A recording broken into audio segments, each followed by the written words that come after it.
Hello everybody, my name is Rolak, and welcome back to Pokemon Emerald. This is going to be post-commentary because my mic apparently stopped working about 2 minutes into the video. So this is going to be like this for this episode and tomorrow's episode, but it should be fixed by then.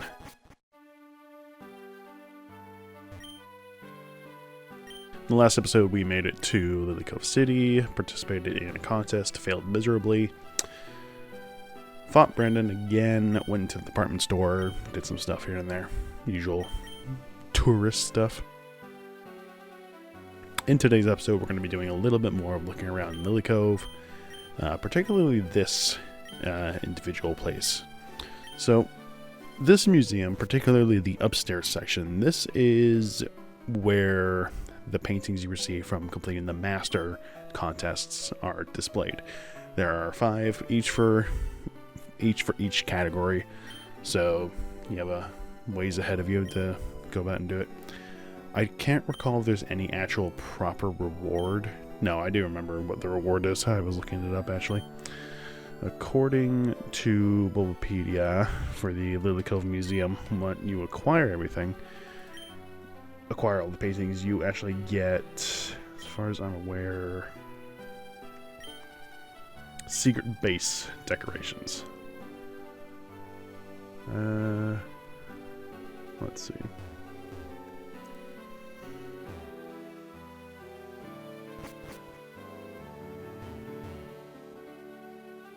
Curator will give the player a glass ornament for their secret base.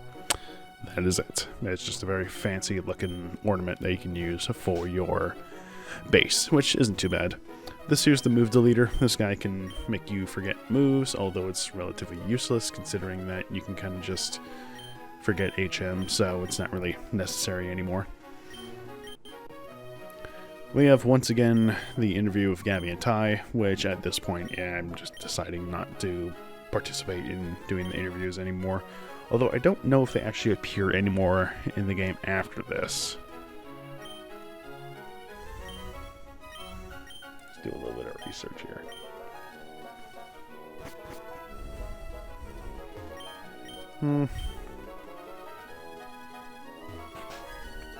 They do appear quite a bit. Certain areas and situations, I'm not too sure though.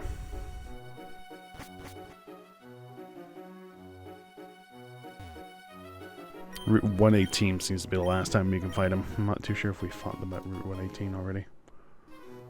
Oh, we must have. Route 111. Yeah, they're looking around. Afterwards, you can kind of just find them across Hoenn, and then you can just start rematching them all willy-nilly, and you can do all the interviews afterwards.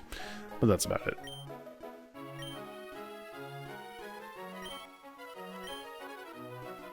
Nature-loving Team Aqua. Yeah, sure. This guy gives you TM44, which I believe is sleep. No, yawn. Well, what is it? I can't remember. Even in the video, I can't remember. Rest, yeah. So, one goes to sleep for 2 turns, restores your HP fully. The only downside is that you're asleep for 2 turns. But if you have the moves Snore, which just deals damage if you're sleeping, and Sleep Talk, which selects a random move to be used while you're asleep, you can't do anything for those 2 turns. Or unless a Pokemon hits you Wake Up Slap, which I don't even think is a move in this generation yet.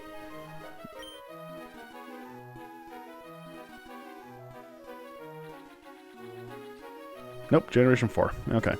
I'm going to try and focus a little bit more on the video than just looking up stuff because I'm kind of... Yeah. I have no idea where any of my train of thought was going to go for this video, so I'm kind of just going to ramble on and talk about random stuff. There is going to be a new Pokemon we're going to be encountering in this episode, but we're not going to be going over it just yet. I do remember talking about how Lilycove City has a very bizarre layout, having a good chunk. The coast, you need to go up and around and down these ramps, jumping ramps to get down to the beach so you can progress onward. Haven't seen a Dragon-type Pokemon flying way up in the sky. Cool Pokemon like that live in the Hoenn region? mean, we've had to see as many rare Pokemon as we can, so we're delighted to see our rare Pokemon as soon as we arrived. I mean, we are totally happy. Totally, dude. Even though it's grown old and wrinkled, the sea remains forever young. And obviously my pace of speaking at the current moment is not going to be at 1-to-1 with how I spoke in this episode. And a tiny little lighthouse, which I think did get bigger in the remakes. Not too bigger, but it's just funny how small some of the objects are in this game, when they haven't really done overly large. When they've done overly large buildings in the past, like I think Generation 1 and 2 had both, was it Lavender Tower, and the Pokemon Tower in Lavender Town, and like the lighthouse that you actually explore in that one city, Olivine City, I think it is, in Generation 2. So they're not strangers to building large objects. They just, for some reason, didn't do it in this one.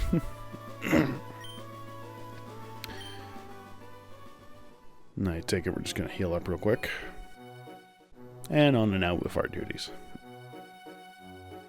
So in today's episode, after we're done with the stuff in Lilycove, we are going to be heading back to Route 121 and exploring a brand new place where Team Aqua is supposedly causing some ruckus about.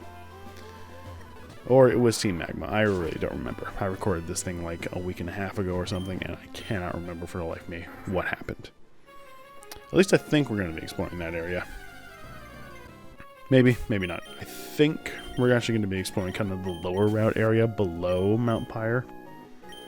So we're not really getting on that right quite just yet. What is it, Route 123? Which we technically have sort of been to already, but we just weren't able to get there just yet. I should probably actually bring up the Emerald Legacy talk, because that is what we actually need.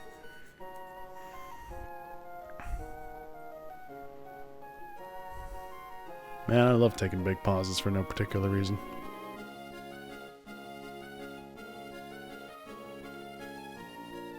Alright, onwards we go. We're at 123. Let's see if there is any new Pokemon. Probably not, but still probably best to take a look. They mentioned that we were able to find some new ones when we first entered this route way long ago, but I don't think we can anymore. Let's see. Find Poochyena, Shuppet, Mightyena, Gloom, Roselia, Pelipper, Winkle, and Kecleon. Just by running around the grass. I think it was Kecleon that I made a mention. Kecleon and Shuppet. No, Shuppet, I think. I made a mention beforehand that we can encounter, but we couldn't get to it just yet because there was no grass on the route when we first made our way there.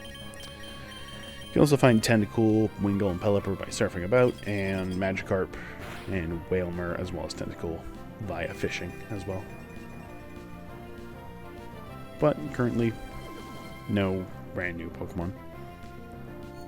Got Castform showing off its Sunny form. And it has Thunder. The Weezing has Thunder for some reason, but I think the AI might have misprogrammed it.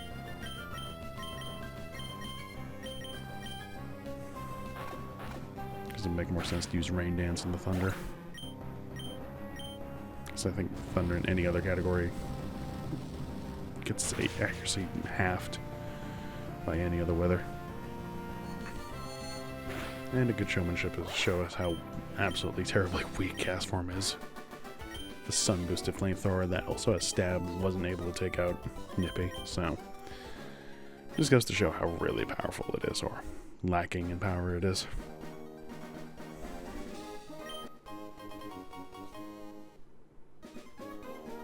Got a rare candy there, and trainer with probably one of the longest sight in the entire game, with just a singular slow rock.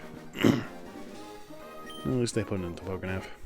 We got here a Rostaberry, Citrus Berries, and Pecha Berries, so good berries all around. And this person gives you TM19, which, if I recall correctly, is Giga Drain. Which is a very, very good, yeah. Very good draining move. Well exceeds Absorb. So we're going to get rid of that, and now we're going to be getting some real proper draining capabilities. And I don't think Sceptile learned Giga Drain by default in this generation. Even in this ROM hack, I don't think he learned it. Find the right spot for him. I think that's what I'm checking right now too. In the past, let's see.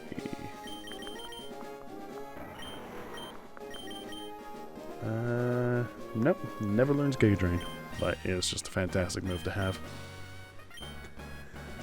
Coupled with the power of Leaf Blade, upping the critical chance, with Giga Drain increasing the damage even further, it's a really good move. Now, Route 123 from east to west is a fairly lengthy one. I think it is probably one of the longer routes in the game. Has a lot of one-ways to go. Can't really go backwards at any point whatsoever because of all the ledges that you can jump down from. There's a lot of trainers to fight.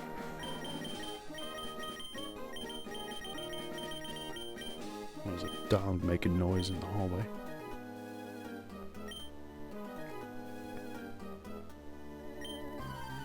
Fun times around.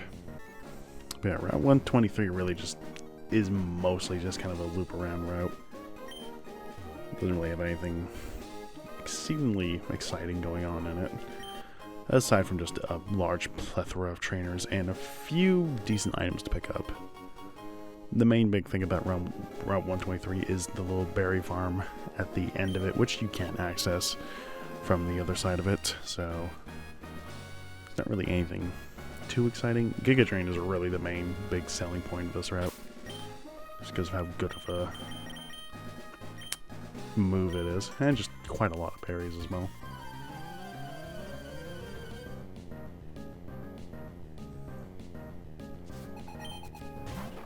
The one thing about this route is going to get you is that of which way to go, because there is, you are able to fight almost every single trainer in this route, but there are some paths that you can go where you kind of negate fighting a few trainers here and there. There's also a couple of ways to go that will prevent you from getting some certain items, but it really shouldn't damper you too much, because I think it's mostly just vitamins from here on out.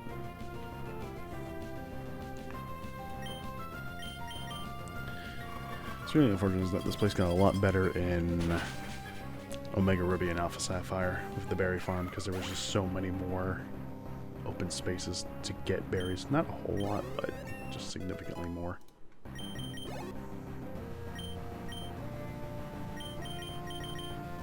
Improved significantly in the remakes, but that's what the remakes usually do for a large amount of the time. What the hell? Why is this place like a wasteland in the manga? What is wrong with the manga? No, it's because of plot later. Okay. Wait, Bugcatcher Davis's overworld sprite is that of a youngster? Really? Huh. How did I not realize that? Weird. So yeah, there are basically like two different ways to go about this area. I fight this trainer here, and then I kind of do a little cheeky thing, I think. And that cheeky thing really is just doing a state save here, seeing which way goes where, and running back around. Because really, it's fully dependent on which way you want to go. So right here is a calcium, which, you know, is fine. But the other way, I think the other way has some decently better stuff. Not too sure on that, though, because, you know, I'm not currently playing it. Revival Herb, which is probably way more better than just, you know, a stat boosting item. Well, I mean, the stat boost is really nice, and there's no harm in going through one way, flying back. Actually, you know, it's quite a distance away, so it might be a little bit of a pain in the ass. Then again, it's fully up to you. It is your time you're spending on this game, so again, there's no real downside. Just go looking over every single nook and cranny of a route.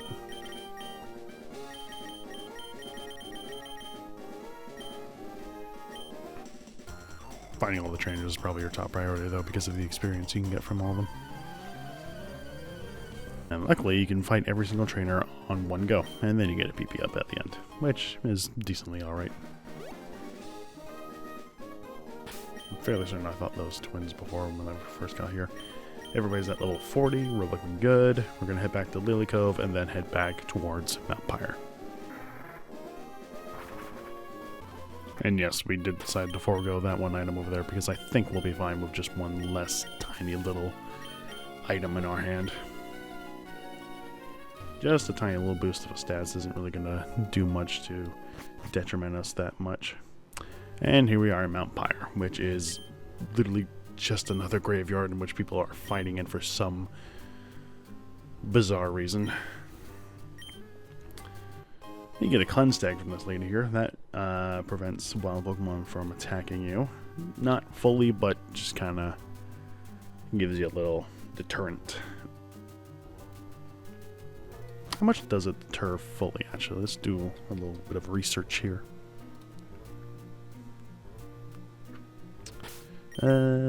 Halves. Okay, well.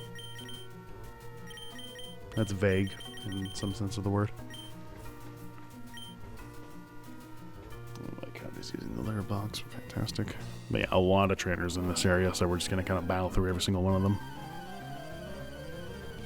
It's always such a bizarre thing when you fight trainers in an area that is more or less a large burial site for deceased Pokemon, which is just a very, very strange concept. Not only is it possibly immensely disrespectful, it's also disturbing as to why people would even want to have battles here in the first place. And most of the people don't talk about that. And it's at that point that Gulliver was taken down by a Destiny Bond Wobbuffet, I think for the second time in this Let's Play, which is fairly annoying. But you know, no trainer usually, either trainers are either oblivious to the fact that they're fighting in the cemetery, are possessed by some spirit thing, or otherwise straight up do not care. Which again is just very, very bizarre as to why they even have battles in these areas to begin with. But once you hit the 3rd floor of Mount Pyre, you are able to actually encounter a brand new Pokemon. So I'm just going to try and explain this the best I can while we're still fighting some trainers. So from, I should say level 4 actually, 4, 5, and 6, you're able to encounter a brand new Pokemon. That Pokemon being, if I can find it, still can't find it, there it is, Duskull. Duskull is another ghost type similar to Shuppet, but in practically a mirrored sense of the word. Whereas Shuppet is more of the offensive-based Pokemon, Duskull is more of the defense Pokemon, which is shown very evidently in its very, very high defensive stats. It does have the ability to levitate only for its first evolution, which is bizarre. But Duskull is also capable of having some decently good offensive capabilities. Got some decently good moves, some status infliction moves such as Will-O-Wisp, Curse, and some other moves here and there. Once it evolves into Dusclops, it does get a lot better in that regard, with just having an absurdly large defense and special defense, and not terrible HP to go along with those stats. And again, it does get better in the offensive capabilities, having now a 75 special attack stat, and is just overall a really good Pokemon. And its ability Pressure really helps out with the defenses as well, causing the Pokemon to be using twice as many PP as usual. And if you're wondering why it says available games only for Ruby, it's that Dusclops itself can be found in the wild in Ruby, but not for Sapphire and Emerald. You can find Duskull in every single one of the games. But you know, if you want a more defensive approach to the ghost types, which is usually a pretty good thing to do, Dusclops is definitely one to go about that, because it is probably one of the best defensive Pokemon you can get out there. With Ghost being only weak to 2 things and having natural immunities for 2 other types, it can be pretty good. Pretty sure Dusclops was at one point a consideration for my team for this Let's Play, but I decided against it because I think the team that I had now with what we got is doing fairly well. we are still waiting for Alpha to evolve, and that will come in a few more episodes. This is, of course, me post all the other episodes. And these fucking Wobbuffets, man. This is the second time it's happened. Because, good God, and I keep forgetting that Wobbuffet has the most annoying move in Shadow ability in Shadow Tag, which prevents from being swapped out. So unfortunately, Alpha is going to go down. And unfortunately, this happens before the experience distribution goes out, so nobody gets experience for that, which is just very, very annoying. But it's all worth it, because at the very top of Mount Pyre, you obtain the TM for Shadow Ball, which is one of the best Ghost-type moves out there. I think it is possibly considering the best Ghost-type move in this game. Thankfully, with the change made to make Ghost-type special in this ROM hack, Shadow Ball is now able to actually benefit from its chance to lower the foe's special defense. It is one of... I think it's one of the only moves that had this strange distinction from when it first came out, because back when it was introduced, Ghost types were still physical, but Shadow Ball specifically had the weird nuance that made it have the chance of lowering the special defense, even though it was still physical. Now, for Crunch, you might be thinking, oh, this was back during the day when Crunch was special, so did it lower the defense? No, it lowered the special defense correctly. And I think it's one of the few instances in all of move history where a status is or a status reduction is changed post-generation. Because once Generation 4 came about with the physical special split, it was able to lower the defense now appropriately because it was a physical move, so it made sense. And then Shadow Ball kept its special defense lowering once it was made into a special move, so yeah, just a weird thing, really. But we picked up the Lax Incense there. That reduces the accuracy of moves targeting the holder by 5%. Wow, that is very weak. Generation 4 and onward reduces by 10%, but that's still really not that good. This is also the item that allows you to produce an egg for Why Not if you put this onto a Wobbuffet. That is the only way you can get a Why Not aside from the one you get in Lava Beach Town. So it has some uses. I think it also has... No, that's the only use it has. That is it. And that is probably going to do it for this episode here, because we're going to be exploring the outer reaches of Mount Pyre in the next episode and maybe finding out where Team Aqua is. So thank you all for watching. It's going to be this episode for post-commentary and the next episode, so just be prepared for that. Thank you, and I'll see you guys next time.